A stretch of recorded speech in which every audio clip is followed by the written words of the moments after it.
Hello et bienvenue à toi dans cette vidéo partage. J'aime beaucoup partager avec toi et si tu t'es déjà abonné et que tu me suis, ben voilà, c'est une nouvelle occasion en tout cas de partager avec toi ce que je traverse en fait. Bien souvent je suis dans une énergie festive, joyeuse, dynamisante et aujourd'hui c'est une énergie un peu plus calme, un peu plus posée, un peu plus même j'allais dire down, voilà, une énergie de grande fatigue. Je pense que ma bouche en est, comment dire, voilà, montre dans l'état un peu dans lequel je suis. J'ai envie de faire cette vidéo, alors pourquoi pour partager aussi, justement, quand il y a des moments comme ça. Euh, j'ai envie de partager sur la vie d'entrepreneur et aussi sur au-delà de la vie d'entrepreneur en fait en général même quand on est salarié mais qu'on a des jobs en fait où il y a de fortes responsabilités, où on a des objectifs à remplir, où on a des comptes à rendre, et bien parfois en fait ça peut aussi te parler en tout cas. Donc j'ai envie de te partager ça aujourd'hui. Ça fait 6 mois en fait que je suis arrivée dans la Drôme, 6 mois du coup que j'ai transféré mon activité d'accompagnement du coup en hypnose énergétique et puis voilà psycho-énergéticienne et en fait depuis que je suis ici vraiment j'arrête pas de le dire d'ailleurs c'est vraiment chouette ce que je traverse. D'ailleurs j'ai l'impression même d'être ici depuis déjà des années, voire limite d'avoir toujours habité ici, tellement c'est fluide, tellement ça va vite. Et en même temps, ça me demande, ça me génère une pression, en fait, juste, même moi d'ailleurs, parfois je pense que je réalise pas trop la pression que je me mets, en fait, parce que ben, j'ai besoin de développer mon activité, j'ai besoin de me sentir en sécurité. Et en fait, quand on est entrepreneur, et ben, du coup, c'est pas facile.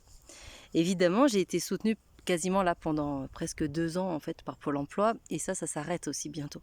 Donc tous ces facteurs en fait génèrent une pression de dingue et malgré que ça se passe bien, malgré que ce soit fluide, malgré que ce soit juste, j'allais dire, bah waouh, comme un rêve en fait, hein, et je vais en parler après, eh bien en fait quand même ça génère une pression.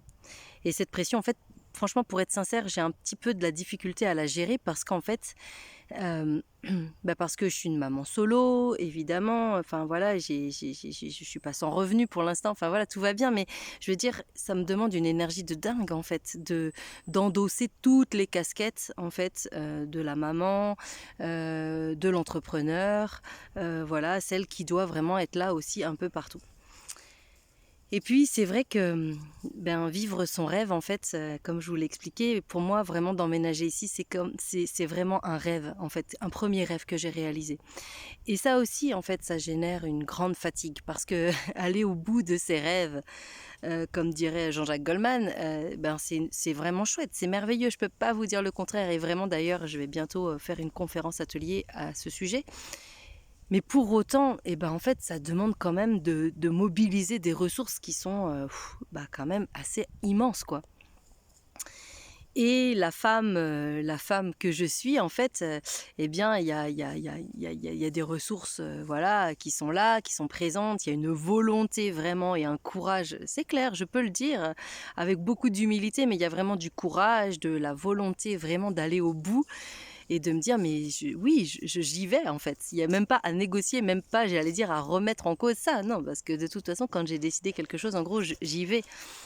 Mais pour autant aussi, c'est un moment d'accueillir qu'il y a de la fatigue. C'est d'accueillir aussi que, bah, en fait, on reste des humains et que malgré toute cette volonté, ce courage et ces envies, bah, en fait, ça mobilise beaucoup d'énergie. Voilà. Neige est complètement d'accord, hein. Oui, oui. Non, pas sauter, pas sauter. Allez, va. Hop. Et donc du coup, j'ai juste envie de partager avec vous que, eh bien, en fait, qu'on reste des humains. En fait, on reste des humains, on reste des humains avec vraiment, pour moi, cette part de divin, cette part de spiritualité qui moi, m'accompagne au quotidien, vraiment. Pour moi, quand j'accompagne les personnes aussi. Mais voilà, je continue vraiment de cheminer, je continue vraiment de développer et comment dire, de mieux me connaître aussi pour continuer en fait d'être là où je dois être et faire ce que j'ai à faire. Mais pour autant, à un moment, il faut vraiment écouter les signes du corps, parce que de pousser, ok, pas de problème, ça je sais très très bien faire, mais en même temps, c'est pas parce que je pousse en fait que ça va arriver plus vite, et c'est pas parce que je pousse que qu'il y a que cette façon-là de faire aussi. Voilà. Je crois que c'est ça l'enseignement que je retire aussi là aujourd'hui.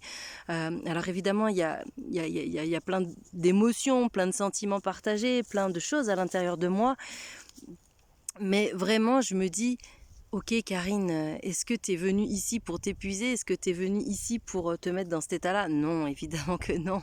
Et je crois que l'apprentissage aussi que l'on a à faire là, ici, dans ces vies qu'on traverse, qu'on vit, c'est d'accueillir qu'en fait, il n'y a pas qu'une façon de faire. C'est pas parce qu'on a eu un modèle parental, éducationnel, scolaire, qu'en fait, il n'y a que ce modèle-là qui fonctionne. Et je crois que c'est vraiment, encore une fois, à nous de nous offrir la possibilité vraiment d'ouvrir en fait le champ des possibles pour pouvoir aller vers ce qui nous attend, pour nous donner toutes les chances vraiment de faire ce qu'on a à faire, mais par contre de le faire voilà, tout en tenant compte aussi de nos besoins, de nos capacités et de nos ressources. Voilà. Allez, je vous dis à plus tard. Ciao.